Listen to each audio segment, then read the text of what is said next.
Hi there, Cosmic Family. My name is Jahlial in this incarnation. Today, I wanted to talk about the universe reflections in terms of relationships, because basically we can reflect ourselves in every experience or situation, because the external reality is actually a projection of our inner side. It's an energetical projection. So this is what we call the mirror law many times in the spiritual world. I already talked about this, but today I wanted to go deeper. And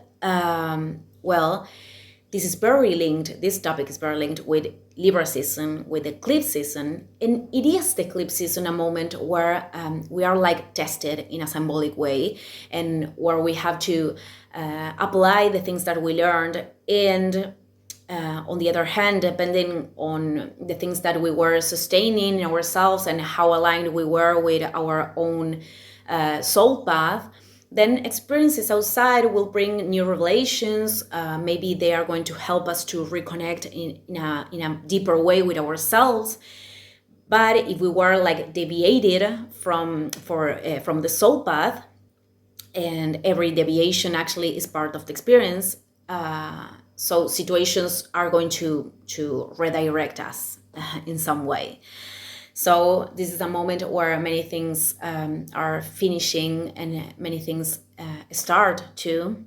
So it's very important to learn to let go. So yesterday I was talking about how based on the frequency and the vibration that we are emitting, that is very linked with the programming that we are carrying, with our thoughts, with our emotions, we could feel attracted to certain people or experiences, or we could attract them to our lives. So with this, it's very important to understand that many times we are attracting experiences and people from a very unconscious pattern, in a very unconscious way. What I'm trying to say is that we are not consciously choosing those experiences. So the energy of Libra is explaining us how we need many times the reflection, we need the mirror of other person in order to know myself better in a more profound way. Because if that person didn't reflect me, that part of myself, I wouldn't be able to bring that to my consciousness. I wouldn't be able to see it on my own.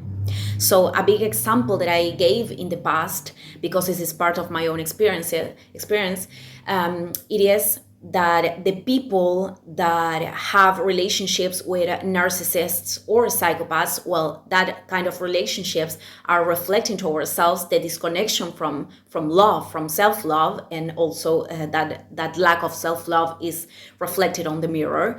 The total absence of healthy boundaries, and many times we have to go through that painful experience to recognize those parts of ourselves, to recalibrate from the inside, and also to not allow anymore the abuse, which is a constant with these people.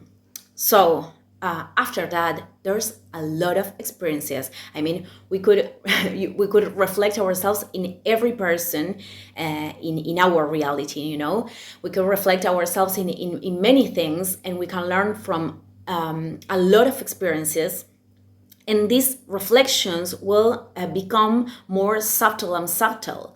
So I wanted to share this example with you for you to understand this better. A while ago, I was with a family member and we were talking.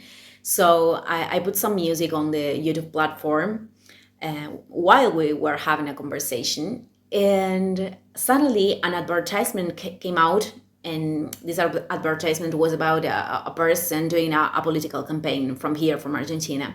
So my relative said, "Take that out, please. I can't stand that," with a lot of anger. So I laughed and I took it out, and I asked my relative, "What happened? Why are you feeling that way? Why are you feeling so much anger with this?" And this person answered, "I just can't stand that. I just can't stand that announcement." "And what don't you like it about that person?" I asked back. So my relative said that politician always promises things and then doesn't do anything about it. So I asked this person back, "And in which areas of your life are you promising things and then you are doing nothing about it?" And this person started to laugh and admitted that was feeling this identification, in the mirror. So I am putting this example because we could not have resonance with other person. We could not be choosing that person to have a relationship with. We could not even meet that person in real life. And still that person could be showing parts of ourselves that we are rejecting. So if we can be responsible for the emotions that that person is causing in ourselves, then we have a big opportunity to integrate a part of ourselves. And this is vital for the evolutionary process, not only because when we are being responsible of our emotions, we are able to channel them in a fluid way. We are producing a liberation, at the same time. We have the opportunity to rebalance, that those energies in ourselves.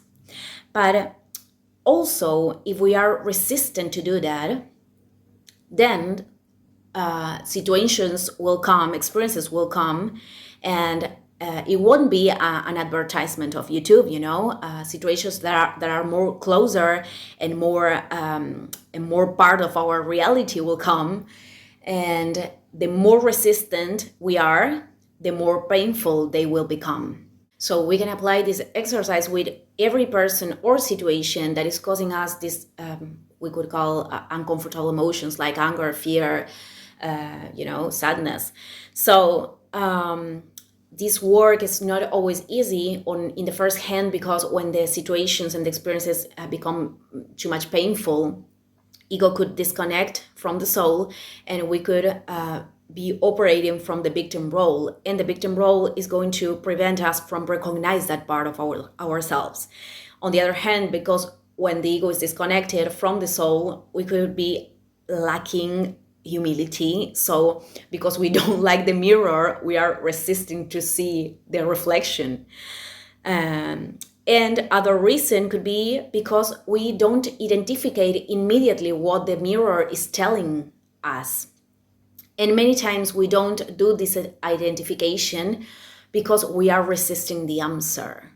So every time that a person or a circumstance is causing this kind of emotions that I described before, we can ask to ourselves, what is it bothering me about this situation or this person? What is this person or situation is showing me? And once we have that answer, then we can ask to ourselves, in which area of my life am I perpetuating this energy? Because we have this tendency to reject on the outside the reflections that are showing the parts we are rejecting ourselves from ourselves. So we have the beginning there, because then we have to take the steps and we have to make the moves to produce the changes. And this is very important, because many times we are operating from this control place and we want to force other people to do the changes, or we want the circumstances change, but without changing our perception. And the energetical reality doesn't function that way. So if we really want to break with the cycle of repetition, this is the work, and we have to face our own reality. So I just wanted to leave this reflection today. Thank you, everyone, and see you in the next video. Ciao, ciao.